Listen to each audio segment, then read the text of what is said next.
Boa tarde, criançada. Hoje, dia 23 de julho de 2020, nós teremos nossa aula de História.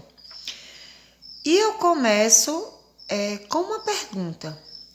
Entre o período do Brasil colônia e o período da independência, o que aconteceu? Então, como nós já estudamos, os portugueses chegaram aqui no Brasil, encontraram já um povo que eram os indígenas, mas mesmo assim se apossaram das terras e de suas riquezas e o Brasil tornou-se colônia de Portugal. Ou seja, todas as ordens, todos os comandos vinham do rei de Portugal. E o Brasil, que na época não se chamava Brasil, as terras brasileiras, as pessoas que aqui viviam, tinham que obedecer, não é? Mas aí, a exploração, o rei de Portugal sempre cobrando altos impostos, escravizando, como foi escravizado o povo africano, os indígenas, que alguns resistiram, outros morreram, outros fugiram, mas muitos se tornaram escravos. Então, o que aconteceu? A gente sabe também que vieram portugueses, para cá, para essas terras, para povoar, quando foram divididas as capitanias hereditárias, né? Mas aí, com o passar dos anos, o que acontece? Começam a não gostar da forma que o governo português ele faz aqui no Brasil, certo? Então, assim, o governo português, ele manteve colônias na América, no continente americano, por cerca de 300 anos. Mas aí, nesse período, não quer dizer que as pessoas se contentavam e aceitavam tudo pacificamente, sem lutarem por melhores condições. Mesmo nessa época, né, existiram algumas revoltas que reclamavam, que lutavam contra a cobrança de impostos, a rigidez da administração, né? Só que assim, nenhuma dessas revoltas até então, essas revoltas que ocorreram nesse período, nenhuma delas falava em separação do Brasil de Portugal. Né? Então, durante esses 300 anos, houve revoltas, né? Várias revoltas. Todavia, nenhuma delas queria a divisão a divisão de Portugal. Ou seja, para eles podia continuar, só podia ser, o Brasil podia continuar colônia de Portugal. Desde que o governo, o rei, ele fosse mais maleável, ele fosse amenizasse a carga de impostos, o pagamento de impostos, né? Então, veja só que o que acontece? Aí, vejam só, o rei de Portugal, ele era muito, mas muito, muito rígido mesmo, né? Então, tudo tinha que ser obedecido.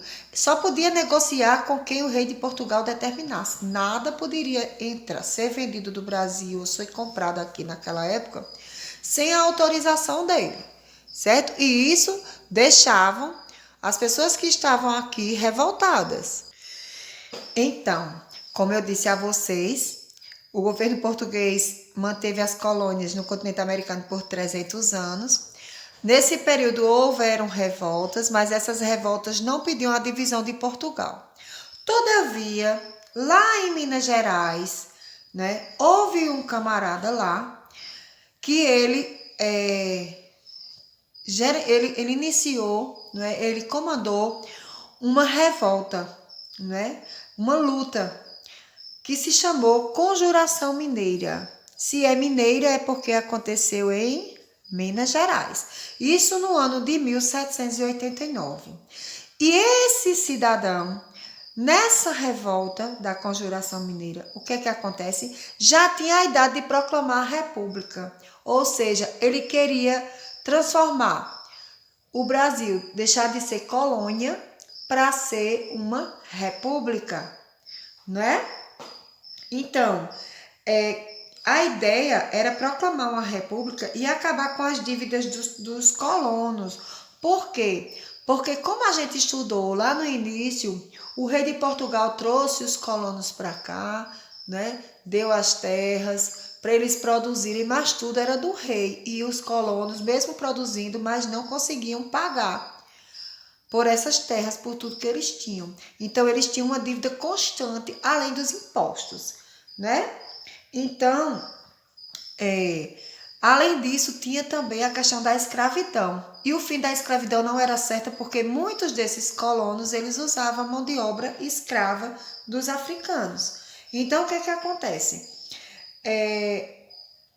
O que é que esse movimento, né, da Conjuração Mineira, a ideia era proclamar uma república e acabar, como eu disse, com as dívidas dos colonos, né? O que é que acontece, gente? Essa revolta, o movimento, essa luta acabou sendo reprimida, né? O rei simplesmente conseguiu, né, prender os envolvidos. Alguns foram condenados ao exílio, ou seja, levaram eles para a África e abandonaram lá até morrer.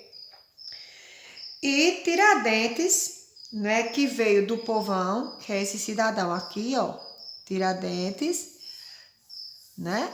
O que é que acontece? Ele foi enforcado em praça pública e foi esquartejado porque ele era um dos líderes dessa revolta. E isso era uma forma que o rei, ele costumava fazer. Ele pegava os inimigos dele e ele matava e colocava em praça pública para que todos vissem e não quisessem mais lutar contra o rei. Certo? Agora, mais informações sobre quem foi esse cidadão, quem foi Tiradentes, a gente vai descobrir com uma atividade que eu vou passar depois com um trabalho sobre ele, tá certo? Então, além da Conjuração Mineira, que um dos que comandavam era Tiradentes, que aconteceu em 1789, e essa revolta tinha a ideia de proclamar já a República, mas aí, como eu disse a vocês, o rei conseguiu acabar com essa revolta, né? Mandando alguns para o exílio na África e outros ele matou, como foi o exemplo de Tiradentes. Além dessa revolta, uma outra revolta que aconteceu em 1798 chama-se Conjuração dos Alfaiates e aconteceu em Salvador, na Bahia. Nessa época, a cidade era importante porto de desembarque de africanos e concentrava a maior população que era pobre no nosso país. Então, que na época não era um país, nas nossas terras, né? Então, o que acontecia? Na época, a situação era muito difícil porque eles passavam fome, não tinha alimentos. E nessa situação aí, formou-se uma organização secreta, reunindo gente de boa condição social, gente que tinha condições financeiras, que tinha dinheiro, né? Como intelectuais, que eram advogados, mas também alguns grupos populares, como ex-escravos, vários deles sapateiros e alfaiates. Então, o que era que essas pessoas que participavam desse movimento, dessa conjuração dos alfaiates, o que é que eles defendiam? Eles defendiam a independência da região, ou seja, lá, né, da região da Salvador, Bahia, certo? E a formação de uma república também, o fim da escravidão. Então, vários cartazes com esses ideais foram espalhados pela cidade, despertando a desconfiança do governo. Então, os revoltosos decidiram iniciar o movimento. A reação do governo foi o quê, gente? Implacável. Lembra que eu disse a vocês que quando tinha pessoas que iam lutar contra o governo, contra o rei na época, que era quem governava, eles simplesmente prendiam, outros ele condenava e botava em praça pública para mostrar. Então, como aconteceu lá lá em Minas Gerais, aconteceu também com os que faziam parte dessa revolta lá em Salvador, né? A reação do rei foi o quê? Ele prendeu os revoltosos, muitos condenados, e 4 deles, todos de origem popular, ou seja, todos que vieram do povo, foram enforcados e esquartejados, né? E eles faziam isso em praça pública para que todos vissem, né? Então, assim, as atividades eu vou encaminhar via WhatsApp, né? Vocês vão fazer depois o trabalho que eu vou pedir para vocês, que vai ser a nossa próxima aula de história, vai ser o trabalho. E a gente vai até a nossa próxima aula, se Deus quiser, né? Tenham uma ótima tarde, ótima atividade. Fiquem com Deus e se cuidem.